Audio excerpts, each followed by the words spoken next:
Urdu cover के मुअज़्ज़िज़ दोस्तों, मैं हूं माजिद मलिक और आप तमाम देखने और सुनने वालों को अस्सलाम वालेकुम। नाज़रीन गिरामी, क्या आप जानते हैं कि इंसान एक सयारे से दूसरे सयारे तक का फासला किस तरह मापता है? और क्या आप जानते हैं कि सीमेंट जिससे हमारे घर तामीर किए जाते हैं वो कैसे बनाया जाता है? और क्यों तिब्बत नामी इलाके में हवाई जहाज नहीं उड़ सकता? अगर आप ये सब नहीं जानते तो आज की ये वीडियो आपके लिए बहुत ज्यादा इंटरेस्टिंग होने वाली है, क्योंकि आज की इस वीडियो में हम आपके लिए कुछ ऐसे ही दिलचस्प सवालों का जवाब देने वाले हैं। इसलिए वीडियो को मुकम्मल जरूर देखिएगा। मगर इससे कबल कि हम इस दिलचस्प वीडियो की जानिब कदम बढ़ाएं, यहाँ हस्बे रिवाज चैनल पर नए आने वाले दोस्तों से दरखास्त करते चलें कि पहले यूट्यूब के इस मुनफरिद चैनल उर्दू कवर को सब्सक्राइब करते हुए साथ मौजूद घंटी के बटन को भी दबा दें, ताकि इल्मी, अदबी और तारीखी वीडियोस की नोटिफिकेशन आप तक बाकायदगी के साथ पहुंचती रहे। नीज हमारी हौसला अफजाई के लिए हमारी वीडियोस को लाइक जरूर किया कीजिए, ताकि दिलचस्प वीडियोस का तसलसल बरकरार रखा जा सके। तो आइए चलकर वीडियो का आगाज करते हैं। केला। नाज़रीन ग्रामी, क्या आपको पता है कि केला किस तरह उगाया जाता है? जी हाँ, केला जिसे अक्सर अफराद शौक से खाते हैं एक मरगूब गिज़ा है। आप ये भी जानते होंगे कि केले के अंदर बीज नहीं होते जिनसे हम केलों के नए पौधे लगा सकें। तो फिर ये केले के पौधे उगाए कैसे जाते हैं? क्या आपके जहन में ये सवाल कभी आया है? दरअसल केले के पौधे के नीचे इसके बीज होते हैं। इसमें तकरीबन 4 से 5 बीज होते हैं, जिन्हें निकालकर दोबारा एक नया पौधा उगने के लिए लगा दिया जाता है, और यूं ये पौधा तवातुर से इंसानों को फल फराहम करता रहता है। सयारों का फासला। मुअज़्ज़िज़ दोस्तों, क्या आपको पता है कि साइंसदान 2 सयारों के दरमियानी फासले को किस तरह मापते हैं? इन्हें कैसे पता चला कि हमारी जमीन और सूरज के दरमियान कितना फासला है और कितने वक्त में हम सूरज तक पहुंच सकते हैं? आपको शायद ये जानकर हैरानी होगी कि आज से तकरीबन 400 साल पहले, जब साइंस ने इतनी तरक्की नहीं की थी, तभी इस फासले को बहुत अच्छी तरीके से माप लिया गया था। 1653 में क्रिस्टीन ह्यूजन नामी एक साइंटिस्ट ने इस दूरी को बहुत ही अच्छे तरीके से मापा था। इस काम के लिए उन्होंने वीनस नामी एक सियारे की मदद ली थी। उन्होंने इस सियारे के बारे में खूब मुतालिया किया। जमीन, सूरज और वीनस के ट्राइएंगल्स का पता लगाने के लिए उन्होंने वीनस के फेजेस को बहुत बारीकी से स्टडी किया, जिसके नतीजे में उन्होंने बताया कि जमीन और सूरज के दरमियान 15.2 करोड़ किलोमीटर का फासला है। लेकिन उन्होंने सिर्फ सूरज और जमीन के दरमियान का फासला ही बताया था। बाकी सियारों के दरमियान फासला मापने का बिल्कुल सही तरीका एक इटालियन रियाजीदान जिनका नाम गियोवानी कैसिनी है, उन्होंने मुतारिफ करवाया था, जिनके नाम का जहाज एक सियारे पर भी भेजा जा चुका है। ये 1625 में इटली में पैदा हुए थे। इन्होंने पैरालीक्स का सहारा लेकर मार्स और जमीन के दरमियान का फासला बताया था, लेकिन जमीन और सूरज का फासला मापने के लिए उस पैरालीक्स का सहारा नहीं लिया जा सकता। मौजूदा दौर में जदीद साइंसी टेक्नोलॉजी से तैयार किया गया रेडार मौजूद है, जिसकी वेव्स को किसी भी सियारे पर भेजकर बहुत ही आसानी से उसका फासला मापा जा सकता है। जब रेडार से वेव्स को किसी दूसरे सियारे पर भेजा जाता है तो साइंसदान उसके सिग्नल के आने और जाने के वक्त को जमा तफरीक करके जमीन और दूसरे सियारे के दरमियानी फासले को आसानी से माप लेते हैं। चूंकि उन रेडार वेव्स की रफ्तार रोशनी की रफ्तार जितनी होती है, इसलिए उसमें ज्यादा वक्त भी नहीं लगता। हवाई जहाजों और मिसाइलों में भी ये रेडार सिस्टम इस्तेमाल किया जाता है। रेडार सिस्टम ने 2 सियारों के दरमियान फासला मापने को बहुत ही आसान बना दिया है। तिब्बत। मुअज़्ज़िज़ ख़वातीनो हज़रात, तिब्बत चीन का एक खित्ता है जिसकी फिज़ाई हदूद से आज तक कोई हवाई जहाज नहीं गुजरा। इस जगह का पूरा नाम तिब्बत पठारिया पेटी है और इस वक्त ये दुनिया में सबसे ऊंची जगह है। इसके अलावा इस जगह को दुनिया की छत यानी रूफ ऑफ द वर्ल्ड भी कहा जाता है। यहाँ मौजूद एक पहाड़ की ऊंचाई 6000 मीटर से भी कहीं ज्यादा है। इस जगह माउंट एवरेस्ट, मकालो और कंचनजंगा जैसे 8000 मीटर वाले कई पहाड़ भी मौजूद हैं। यहाँ सवाल ये पैदा होता है कि क्यों हवाई जहाज उस इलाके में परवाज नहीं कर सकता? एक आम हवाई जहाज के उड़ने के लिए 35,000 फुट की ऊंचाई लाजमी होती है, लेकिन यहाँ इससे भी ऊंचे पहाड़ इन जहाजों के लिए एक बड़ी दीवार बनकर खड़े हुए हैं, जो कि हकीकत में एक बहुत बड़ी परेशानी वाली बात है। आप यकीनन जानते होंगे कि एटमॉस्फेयर की 4 तहें होती हैं, जिसमें सबसे निचली ट्रोपोस्फेयर है, जो जमीन से 7 मील ऊपर की तरफ पाई जाती है।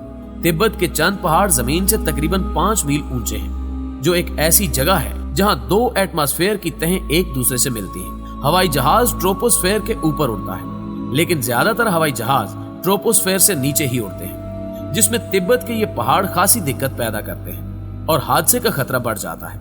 यही वजह है कि दुनिया भर की एविएशंस ने एयरलाइंस को सख्ती से ताकीद कर रखी है कि वो तिब्बत के पहाड़ों पर से सफर नहीं कर सकती। डेस्पासिटो। मुअज़्ज़िज़ दोस्तों, इस वक्त YouTube पर एक गाना जिसका नाम डेस्पासिटो है बेहद मशहूर है। इस गाने ने अब तक YouTube के सारे रिकॉर्ड्स तोड़ दिए हैं। इसके 6.5 बिलियन व्यूज हैं। इसका सिंगर एक अमेरिकन है जिसका नाम लियो फोन्जी है और ये वीडियो उसके अपने चैनल पर मौजूद है। लेकिन इसका मुकाबला एक इंडियन गाना कर रहा है जिसके व्यूज इसके बराबर तो नहीं लेकिन 1 बिलियन तक पहुंचने वाले हैं। और वो गाना शायद ही हमारे नाजरीन में से किसी ने ना सुना हो। उस गाने का नाम लौंग इलायची है और ये एक पंजाबी गाना है। इस गाने की सिंगर मन्नत नूर है। डॉक्टर अब्दुल कलाम। नाज़रीन ग्रामी, 2005 में डॉक्टर अब्दुल कलाम स्विट्जरलैंड का दौरा करने गए। ये इंडिया के लिए एक खास मौका था क्योंकि 30 साल बाद किसी हेड ऑफ स्टेट का पहला दौरा था और उनकी इज्जत अफजाई करने के लिए वहां हुकूमत ने 26 मई यानी जिस दिन वो उस दौरे पर गए थे उस दिन को अपने मुल्क का नेशनल साइंस डे मनाने का दिन मुकर्रर कर दिया था। स्विट्जरलैंड की हुकूमत मानती है कि doctor Abdul Kalam Indian missile technology में गिरां कदर काम कर गए हैं और उन्हें इस इल्म और तजुर्बे की वजह से कई तरह के इनामों से भी नवाजा गया। सीमेंट। प्यारे दोस्तों, क्या आपको पता है कि सीमेंट जो हम अपने घर और दुकानें वगैरह बनाने के लिए इस्तेमाल करते हैं किन चीजों से बनता है? अक्सर अफराद इसका जवाब नहीं जानते होंगे। आपको बताते चलें कि सीमेंट कैल्शियम, सिलिकॉन, आयरन और एल्यूमिनियम से मिलकर बनता है। इन सभी चीजों को एक खास तरतीब और वजन के साथ बहुत एहतियात से मिलाया जाता है। ये एक तरह का केमिकल है जो पाउडर की शक्ल में होता है और इसमें पानी हल करने से ये सख्त बन जाता है जिससे हम मजबूत इमारत बनाते हैं। सीमेंट की कई अकसाम हैं लेकिन जो आम तौर पर हम इस्तेमाल करते हैं वो पोर्टलैंड सीमेंट होता है जिसे हाइड्रोलिक सीमेंट भी कहते हैं, जिसका मतलब है कि ये पानी में डालने से जम जाता है। कोहिनूर हीरा। दोस्तों, आज के दौर में शायद ही कोई इंसान हो जो कोहिनूर हीरे के बारे में ना जानता हो। इस वक्त ये इंग्लैंड की मलका एलिजाबेथ के ताज में लगा हुआ है, लेकिन इसकी भी बहुत दिलचस्प कहानी है। इस हीरे का मालिक कोई एक इंसान नहीं है बल्कि इसके मालिक हमेशा वक्त के साथ तब्दील होते रहे हैं। ये निहायत कीमती हीरा हमेशा से अंग्रेजों के पास नहीं था बल्कि ये बड़े सगीर की अमानत है। कहा जाता है कि जब नादिर शाह ने दिल्ली पर हमला करके उसे लूटा तब ये उस हीरे को अपने साथ ले गया और इसके बाद उसके वारिस शाहजहां पर जब बुरा वक्त आया तो महाराजा रंजीत सिंह ने इस हीरे पर अपना कब्जा जमा लिया और जब सिखों और अंग्रेजों के दरमियान सुलह हुई तो उन्होंने इस हीरे को इंग्लैंड की उस वक्त की महारानी विक्टोरिया को बतौर तोहफा दे दिया। इंडिया ने अंग्रेजों से कई बार इस हीरे को वापस लाने का मुतालबा भी किया है। लेने का मुतालबा भी किया है लेकिन ऐसा होने के आसार अब तक नजर नहीं आ रहे। ओटीपी। मुअज़्ज़िज़ नाज़रीन गिरामी, अक्सर अफराद जानते होंगे कि ओटीपी की full form one time password होता है, लेकिन आप ये जानकर हैरान रह जाएंगे कि इस तरह के पासवर्ड को किस वजह से बनाया गया था। ओटीपी के सिक्योरिटी सिस्टम का आगाज तब हुआ जब 2008 में एक वकील के बैंक अकाउंट से $60,000 चोरी कर लिए गए और जब उसे इस बात का पता चला तो उसने इस बारे में रिसर्च की तो उसे मालूम हुआ कि इसके अलावा और भी कुछ लोगों के साथ ऐसा हो चुका है। यह काम एक जापानी लड़के का था और उस दिन के बाद से तमाम बैंकिंग ट्रांजैक्शंस में ओटीपी पासवर्ड का इस्तेमाल किया जाने लगा, जिसने इन सभी बैंक ट्रांजैक्शंस को मजीद महफूज बना दिया। इसकी सबसे ज्यादा खास बात यह है कि ये कोड कुछ ही सेकंड्स में एक्सपायर हो जाता है और ये सिर्फ एक मर्तबा ही इस्तेमाल किया जा सकता है।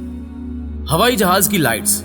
क्या आप जानते हैं कि उतरते और उड़ान भरते वक्त हवाई जहाज की लाइट्स को मध्यम कर दिया जाता है?